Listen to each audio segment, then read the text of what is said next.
इस वीडियो में हम बात करने वाले अग्नि प्राइम के बारे में।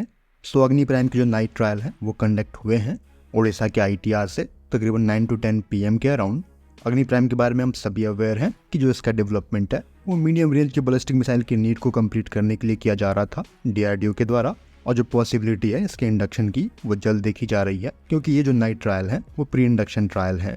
इससे पहले जो 3 ट्रायल हैं टेस्ट ट्रायल DRDO के द्वारा वो कंडक्ट किए गए हैं, और जो एक ट्रायल है जून में 7 जून को वो कंडक्ट किया गया था आर्मी के SFC के द्वारा, यानी कि स्ट्रेटेजिक फोर्स कमांड के द्वारा। तो वो भी प्री इंडक्शन ट्रायल था, नाइट ट्रायल, और यहाँ पे इसका जो सेकंड नाइट ट्रायल है वो कंडक्ट हुआ है।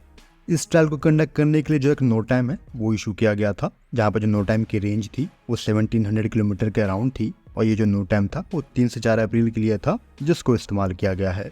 अग्नि प्राइम को लेकर हम सभी ऑलरेडी बात कर चुके हैं कि यहाँ पे जो वॉरहेड है, जो री एंट्री व्हीकल है वो MARV है, यानी कि मैन्यूवरेबल री एंट्री व्हीकल है, और स्पेशली इसको डिजाइन किया गया है जो सी टारगेट है उनको हिट करने के लिए। मतलब वो टारगेट जो कि समुद्र में रहेंगे तो उनको भी ये हिट कर सकता है, और ये चीज़ एग्जीक्यूट करने के लिए इसका जो प्रोपल्शन है, नेविगेशन है और गाइडेंस सिस्टम है, वहाँ पर जो state of the art technology है उसका इस्तेमाल हुआ है।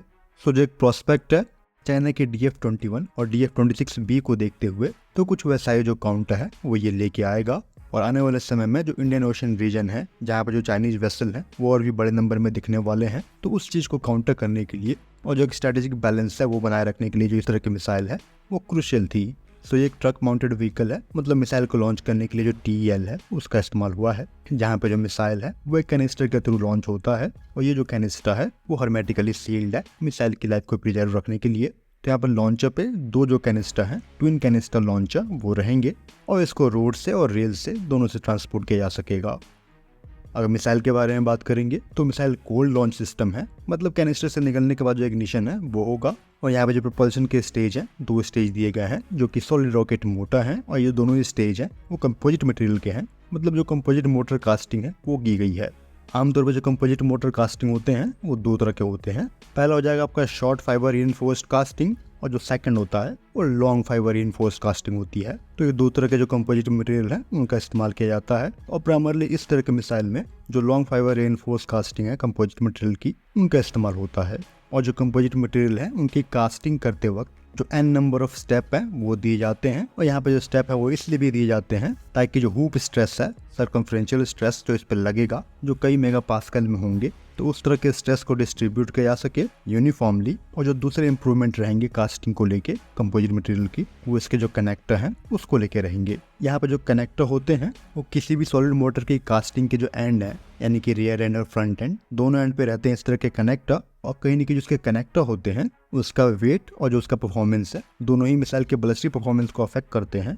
तो यहाँ पे जो कनेक्टर है वो जितना आप लाइट रखोगे, मिसाइल की जो रेंज है, परफॉर्मेंस है, वो इतनी ही इम्प्रूव रहेगी। लेकिन जो चैलेंज है वो ये भी रहता है कि जो इस तरह के कनेक्टर होंगे जो कि दोनों एंड पे रहते हैं, वहाँ पे आप क्वालिटी पे कॉम्प्रोमाइज़ नहीं कर सकते, क्योंकि जो शेयर स्ट्रेस है वो भी यहाँ पे आ रहा होता है। तो इस तरह के चैलेंज को ओवरकम करते हुए अगर जो कनेक्टर है वो भी आप कंपोजिट मटेरियल के बना देते हो, तो जो ओवरऑल वेट है वो लाइट रहेगा, और जो इस तरह की टेक्नोलॉजी है वो स्टेट ऑफ द आर्ट में आ जाएगी, जिसको लेके प्रॉब्लम उम्मीद है कि अग्नि प्राइम जैसे मिसाइल्स में ये इम्प्लीमेंट किए गए होंगे।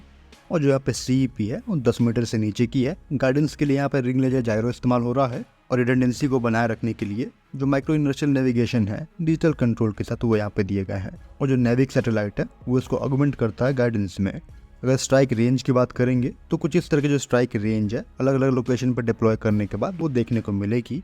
अगर जो डिप्लॉयमेंट है वो महाराष्ट्र में होता है तो कुछ ये वाला जो स्ट्राइकिंग एरिया है वो मिलेगा। ग्वालियर में होता है तो पाकिस्तान तक जो स्ट्राइकिंग है वो हो सकती है। अगर व्हीलर आइलैंड पे होता है ITR पे, तो जो स्ट्राइकिंग रेंज है वो चाइना के मेनलैंड तक जाती है। तो डिपेंड करेगा डिप्लॉयमेंट पे कि जो स्ट्राइकिंग रेंज है वो कहाँ तक रहेगी। प्रॉब्लम जिनके डिप्लॉयमेंट है वो ईस्टर्न और वेस्टर्न कोस्ट पे ही दिखेंगे, IER को प्रोटेक्ट करने के लिए और जो कि स्ट्रेटेजिक बैलेंस है वो बनाए रखने के लिए।